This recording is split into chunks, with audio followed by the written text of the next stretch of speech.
हिमालय की कुछ घाटियों में रात बहुत पुरानी होती है और कुछ परंपराएं इतनी खामोश कि उनका नाम भी हवा में धीरे से लिया जाता है।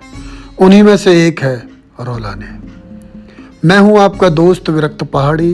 मैं कहानियों की नहीं, अक्सर एहसासों की बात करता हूं।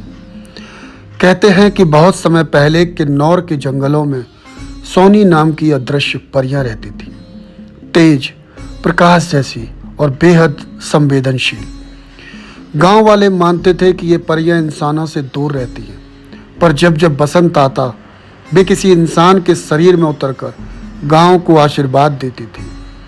और तभी गांव के बुजुर्गों ने कहा, जिस पर सोनी उतर आए उसका चेहरा देखना मनुष्य के लिए अशुभ है।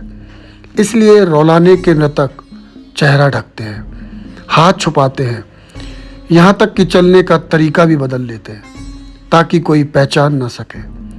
लोक मान्यता है कि सोनी इंसानों की तरह तेजी से नहीं बोलती, उनकी भाषा धीमी हवाओं जैसी है। इसलिए रौलाने का नृत्य अचानक नहीं होता। हर कदम, हर घूमना, हर इशारा जैसे किसी अदृश्य शक्ति से बात कर रहा हो।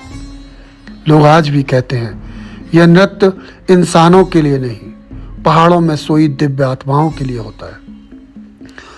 अब ये आप माने या ना माने, पर कल्पा के लोग कहते हैं रौलाने के दिन इन नर्तकों की आवाज़ बदल जाती है। वे अपने घर वालों को नहीं पहचानते, वे वही बोलते हैं जो कहीं और से आता है।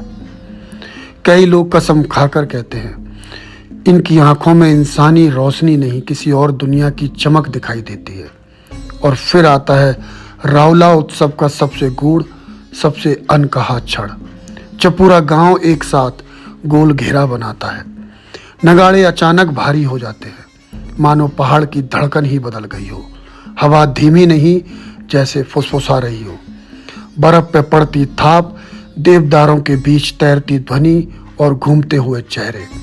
कुछ लोगों का दावा है उन चंद सेकंडों में चेहरों की जगह परछाइयाँ दिखती हैं और परछाइयों की जगह कोई और ही रूप।